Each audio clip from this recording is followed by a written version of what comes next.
नमस्कार, मैं sir doctor R C Maurya, Ayurveda medical अफसर, प्रयागराज, उत्तर प्रदेश। कॉन्स्टिपेशन या विबंध, इसके लिए इससे निजात पाने के लिए लोग तरह तरह की औषधियों का सेवन करते हैं। किन परिस्थितियों में इन औषधियों का सेवन करना है और कब नहीं करना है, इसके लिए अपने चिकित्सक से सलाह लेना अवश्य सुनिश्चित करना चाहिए।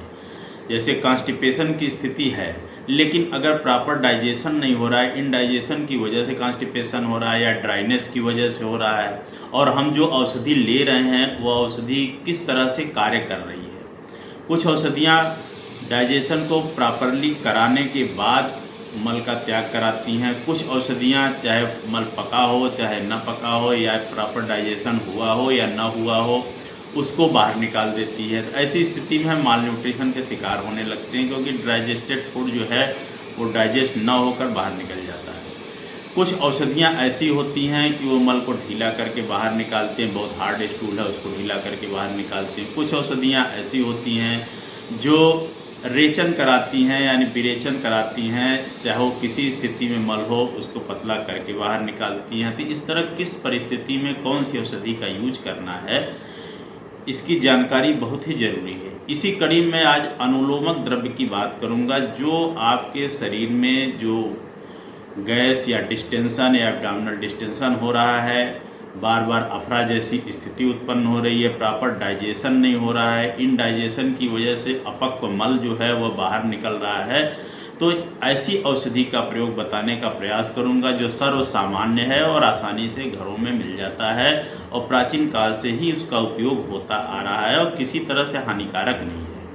तो इसी संदर्भ में बात करूंगा। जो लोग हमारे चैनल पर नए हैं कृपया चैनल को सब्सक्राइब करें और आयुर्वेद और हेल्थ से जुड़ी जानकारी ज़्यादा से ज़्यादा लोगों तक पहुँचाएं। तो आइए हम बात करते हैं अनुलोमक औषधि की। आचार्य सानंदधर ने बताया है कि कृत्वा पाकम मलानाम यद वित्वा बंधम अधुनयेत तच्चानुलोमनम गेयम यथा प्रोक्ता हरित, यानी ऐसी औषधि जो आपके मल का ठीक से पाचन करा सके, जो अन्न आहार द्रव्य हम लेते हैं उसको पचाकर ठीक से मल का निर्माण करे, और जो मल आपका जो है वातादि दोषों से या आंतों में चिपका हुआ है, हार्ड है, स्टूल इस तरह का बन गया है कि बाहर नहीं निकल रहा है, और जो अधिमान या गैस या फ्लैटस के कारण पेट के फूलने की स्थिति उत्पन्न हो रही है, उन सब का भेदन करके बाहर निकालें। ऐसी औषधि को अनुलोमन औषधि कही जाती है। इसमें हरितकी या हरण को श्रेष्ठ बताया गया है, जैसा शास्त्र में निर्देश है। हरितकी या हरण इस कार्य के लिए सर्वश्रेष्ठ होती है और किसी तरह से हमारे शरीर के लिए हानिकारक नहीं होती। इसीलिए हरितकी को माता के समान गुणकारी माना गया है, क्योंकि हमारे लिए बिल्कुल ही हानिकारक नहीं होती है और फायदा ही फायदा करती है। इसलिए यह सर्वश्रेष्ठ है, आसानी से मिल जाता है और इजी वे में इसका उपयोग भी किया जा सकता है। 1 चम्मच की मात्रा गुनगुने जल से रात में सोते समय लेना ठीक रहता है। हरितकी के कारण कभी कभी अगर नियमित सेवन आप करते हैं तो आंतों में थोड़ी ड्राइनेस या रूखापन आता है।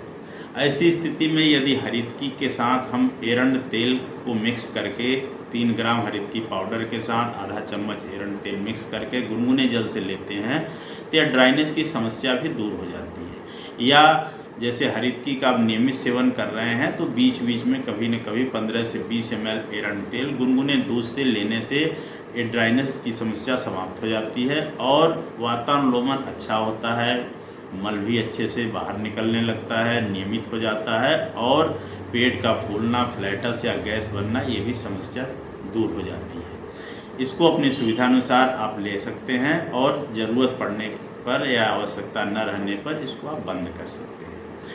लेना और बंद करना दोनों ही आसान है, किसी तरह का एडिक्शन क्रिएट नहीं होता है। इसलिए हरितकी अनुलोमक द्रव्यों में श्रेष्ठ द्रव्य बताई गई है, श्रेष्ठ औषधि बताई गई है। तो इस तरह हमारी जानकारी कैसी लगी, ज़्यादा से ज़्यादा लोगों तक शेयर करें, लाइक करें, सब्सक्राइब करें।